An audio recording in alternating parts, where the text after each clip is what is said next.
Hello mga palangga, fourth year students na di ay mi, char, kadali mo.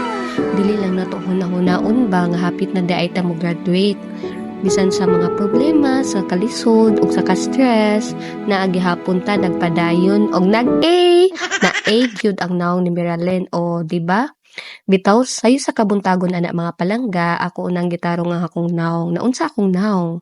Bitaw ako sa nang igrom-grom kadiyot ag akong putang agpapula ug padulong nako ana sa eskwelahan. Naabot nako diri mga palangga sayo kaayo na sa buntag mga alas 6 na og mulinya nami mga palangga ug mao ni diri ang BCC. Taas kay ang linya mga palangga kay magpa-stamp mi para iwas sa penalty.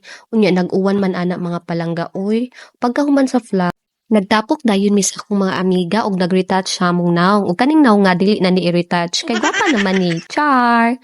Bitaw mga palangga balik ta sa atong pag-eskwela isalig lang gyud nato tanan sa Ginoo kay ug natay salig kaniya dili gyud ta niya pasagdan sama nako.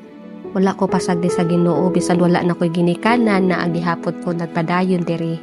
Nagpadayon sa pagkabot sa akong mga pangandot. Nang ikaw palangga, padayon lang. Ayaw og surrender. Kay ang tanan na ay rason. Og kahibaw ko nga naa ang Ginoo permi sa atong kiliran. Andam mo tabang kanato basta mangayo kita og tabang kaniya. Ayaw lang og wagtang og pagsalig kaniya mga palangga. Kay siya raman ang nasayod sa tanan. Og dapat dili ta mawagtangan og paglaom kay aron makabot nato atong mga pangandoy ug mao ni ang atong ipagpisigarbo sa atong mga